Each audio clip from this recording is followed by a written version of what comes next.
এটা জনবিস্ফোরণ নয়, এটা ক্রিমিনালদের, অপরাধীদের বিস্ফোরণ, অপরাধীদের সংগঠিত আক্রমণ। জনবিস্ফোরণ হলে ভালো লাগতো আমার, কিন্তু এটা অপরাধীদের সংগঠিত আক্রমণ বলে আমি মনে করি। Predetermined, well organised assault. এটা জনবিস্ফোরণ নয়, এটা ক্রিমিনালদের, অপরাধীদের বিস্ফোরণ, অপরাধীদের সংগঠিত আক্রমণ। জনবিস্ফোরণ হলে ভালো লাগতো আমার, কিন্তু এটা অপরাধীদের সংগঠিত আক্রমণ বলে আমি মনে করি। Predetermined, well organised assault. Shankar আর্থ গ্রেপ্তার হতে এক একটা কুকৃতির সামনে আসছে। চানাচুর ব্যবসায়ী কারখানা বন্ধ করে দেওয়া, পুরসভার ট্রাক পার্কিং ব্যবস্থা ভেঙে দিয়ে কোটি কোটি টাকা কামানো, মানে একের পর এক দুর্নীতি। তা তো আসবেই। তৃণমূলের নেতা কি এমনি হতে পারে? দুর্নীতি ছাড়া তৃণমূলের কোনো নেতা হতে পারে কি কোথাও? তৃণমূল আর দুর্নীতি সমার্থক হয়ে গেছে। আসন্ন লোকসভা ভোটে কংগ্রেসের আসন বন্টনে 10টি আসন দখল করেছে বলে বিভিন্ন চ্যানেল মাধ্যমে দেখা যায়। আমি জানি না এসব, যারা আসন বন্টনের আলোচনা করছে তারা বলতে পারবে। আমি তো আসন বন্টন আলোচনা করছি না, ফলে আন্দাজে আলপটকা কোনো জবাব তো আমাকে সম্ভব না। দাদা, 4 দিন পেরিয়ে গেছে, সন্দেশখালী কাণ্ডে এখনও মূল অভিযুক্ত অধরা।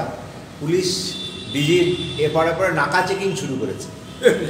নাটক ফাটক করবে এখন, কারণ মমতা ব্যানার্জির খোদ লোকদের কি আর ডিজি অ্যারেস্ট করতে পারবে? কিন্তু ডিজি মনে করলে চুটকি ভরা বিষয়টা, এক চুটকিতে অ্যারেস্ট হয়ে যাবে যদি ডিজি সাহেবকে নির্দেশ দেওয়া হয়। কারণ এখানকার ডিজি অনেক বড় বড়, আমি বললাম সফলতার সঙ্গে অনেক বড় বড় তদন্ত সম্পন্ন করেছেন, কিন্তু দিদির নির্দেশে তিনি পরিচালিত হওয়ার ফলে সারদা কাণ্ডে লোকে জানতে পারে না, শাহনাজ কাণ্ডে লোকে কতটা জানবে আমার জানা নাই। কারণ এই ডিজির যে ট্র্যাক রেকর্ড, সেখানটায় তৃণমূলের তাবেদারি করা একটা বিস্তারিত বর্ণনা আমাদের কাছে আছে। স্বাভাবিকভাবেই পুরোটা নির্ভর করছে দিদি কী চাইছে তার উপরে, বাংলার মুখ্যমন্ত্রী কী চাইছেন তার উপরে। বাংলার মুখ্যমন্ত্রী চাইলে শাহজাহান অ্যারেস্ট হবে, বাংলার মুখ্যমন্ত্রী না চাইলে শাহজাহান অ্যারেস্ট হবে না। দাদা, সন্দেশখালী কাণ্ডে লঘু ধারায় মামলা করা হয়েছে। বিস্ফোরক ইডি একবারে বিজ্ঞপ্তি দিয়ে অভিযোগ করল। এতে তো প্রমাণিত হচ্ছে না পুলিশ কার কথায় চলছে, এতেই প্রমাণিত হচ্ছে এখানকার স্থানীয় পুলিশ আর অপরাধী মিলেমিশে আক্রমণ করছে। যে কথা প্রথম দিন বলেছিলাম আমরা, সে কথাটা আজকে সত্য প্রমাণিত হচ্ছে। দাদা, তৃণমূল নেত্রীকে শোকজের নোটিশ ডিরেক্টরেট অফ স্টেটে তৃণমূল নেত্রী মহুয়াকে ঘর ছাড়ার জন্য শোকজ নোটিশ করেছে। এটা পার্লামেন্টের নিয়ম, কিন্তু সে নিয়মের মধ্যে পক্ষপাতিত্ব হয়। মহুয়া মৈত্র তাকে তাড়াতাড়ি করে নোটিশ করছে, কারণ সে পার্লামেন্টে সরকারের বিরুদ্ধে কিছু বলার চেষ্টা করেছিল। নিয়মের ফাঁক ফোকর দিয়ে তাকে পার্লামেন্ট থেকে বহিষ্কার করা হয়েছে। রাহুল গান্ধীকেও এরকমভাবে নোটিশ পাঠিয়ে তাড়াতাড়ি করে ঘর খালি করার কথা বলা হয়েছিল। অথচ যারা বিজেপির দালালি করে, বেশি দূর যেতে হবে না, গুলাম নবী আজাদকে দেখুন খালি, সে আমার বাড়ির উল্টো দিকে থাকে বহালতবিয়াতে, সে কোনো পদেই নেই, না এমপি না এমএলএ না মুখ্যমন্ত্রী, কোনো পদেই নেই। সে কিন্তু নিশ্চিন্ত আছে, কারণ সে বিজেপির সঙ্গে সদ্ভাব রেখে চলে।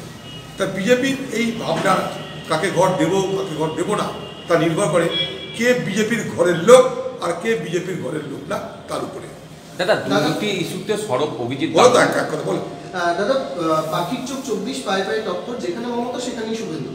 বছর শেষে তৃণমূল সুপ্রিমো সবার পরেই আজ দিগঙ্গায় বিজেপির বিধায়ক, মুখ্যমন্ত্রী পাল্টা বিরোধী দল নেতা।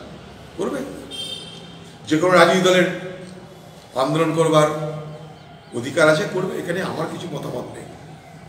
দাদা, অভিজিৎ বাবু ডায়মন্ড হারবারে অভিষেকের বিরুদ্ধে দাঁড়িয়ে যান, বিচারপতির চেয়ার ছেড়ে এসে বিরোধী দলের প্রার্থী হয়ে যান। মন্তব্য, স্বেচ্ছা অবসর নিয়ে এইরকম কাজ করুন। স্বেচ্ছায় অবসর নিয়ে এইরকম কাজ করুন, কুণাল ঘোষ বলেছে। কালকে একটা অভিজিৎ বাবু মন্তব্য করেছিলেন যে সুপ্রিম কোর্টে রাজ্যের বিরুদ্ধে এতে গিয়ে, রাজ্যে যেসব ফয়সলা হচ্ছে তার বিরুদ্ধে গিয়ে যে টাকা করে। দেখুন, আমরা যারা রাজনীতি করি তারা কোনো বিচার ব্যবস্থাকে অপমানজনক কথা বলি না। দাদা, আপনাকে সাংসদ রত্ন দেওয়া হবে। ইতিমধ্যে তৃণমূল বলতে শুরু করেছে যে অধীর চৌধুরী বিজেপিতে যোগদান করবে। এটা মহা সাংসদ রত্ন, এর আগে সাংসদ রত্ন পেয়েছি আমি। এটা তার থেকেও আরও বড় পুরস্কার ঘোষণা করেছে। এটা বিজেপি ঘোষণা করে না, এটা একটা সংস্থা ঘোষণা করে। আমাকে কাউরি ভালো না লাগতে পারে, ভোট আসছে, অধীর চৌধুরীকে বিজেপি বানানোর চেষ্টা যদি না হয় তাহলে ভোট হলো কী করে? 2019 সালে আমাকে বিজেপি বানানোর চেষ্টা হয়েছিল, যারা চেষ্টা করেছিল তারা সব আজকে বিজেপির নেতা হয়ে গেছে। অতএব এই এলাকার মানুষ এগুলো জানে। দাদা, বিচারপতি অভিজিৎ গাঙ্গুলির অপসারণ চেয়ে তাদের ঈর্ষা হতে পারে আমাকে কোনো পদবি দেওয়ার জন্য, পুরস্কৃত করার জন্য ঈর্ষা অবশ্যই হতে পারে। ঈর্ষার কারণ কি তারাই জানে, কিন্তু তারা যেটা বলতে চাইছে সেটা তারা নিজের আয়নার সামনে দাঁড়িয়ে দেখুক আজকে বিজেপিকে খুশি করার কে চেষ্টা করছে, বিজেপির সঙ্গে তালে তাল মিলিয়ে কানা চলার চেষ্টা করছে। দিদি আর মোদির মধ্যে ভাবনায়, চলনে বলনে কতটা মিল বাংলার মানুষের দেখতে পাচ্ছে, ঠানে ঠানে দেখতে পাচ্ছে।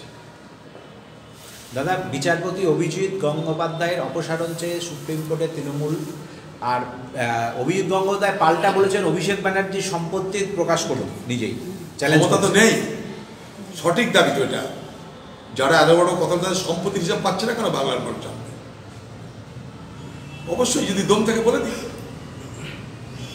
দাদা, 24-এর চ্যালেঞ্জ মিশন বেঙ্গলে অল ওভার বিজেপি, বাংলায় ফের দিল্লির দূত, রাজারহাটে নির্বাচনী বৈঠকে খোদ রাজ্য পর্যবেক্ষক সাংসদ বিধায়কদের ভোকাল টনিক সুনীল বানসাল।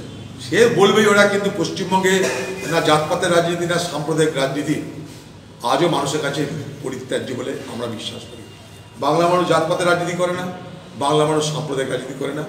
বিজেপির একটাই হাতিয়ার, সেটা হচ্ছে সাম্প্রদায়িক রাজনীতি করা, হিন্দু মুসলমানের বিভাজন করা। ফলে এই বাংলায় বিজেপি আসন পেলেও এখন এই বাংলার মানুষের মনে বিজেপি শেকড় গাড়তে পারেনি বলে আমি দৃঢ়ভাবে বিশ্বাস করি। ধান কেনা বেচায় মন্ত্রী নিজেই 20 টাকা কমিশন নিতেন প্রতি কুইন্টাল। অনেক আগে বলেছি ওগুলো আমরা, সারা বাংলা জুড়ে ধান কেনা বেচায় লুট হয়েছে, অনেক আগে বলেছি আমরা।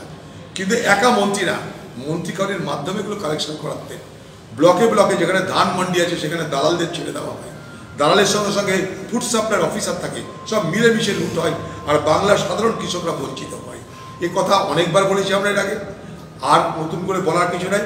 এ লুট পরিকল্পিত লুট, সরকারের নজরের লুট, বাংলার মুখ্যমন্ত্রীর জ্ঞানে এই সমস্ত লুটের কারবার হচ্ছে।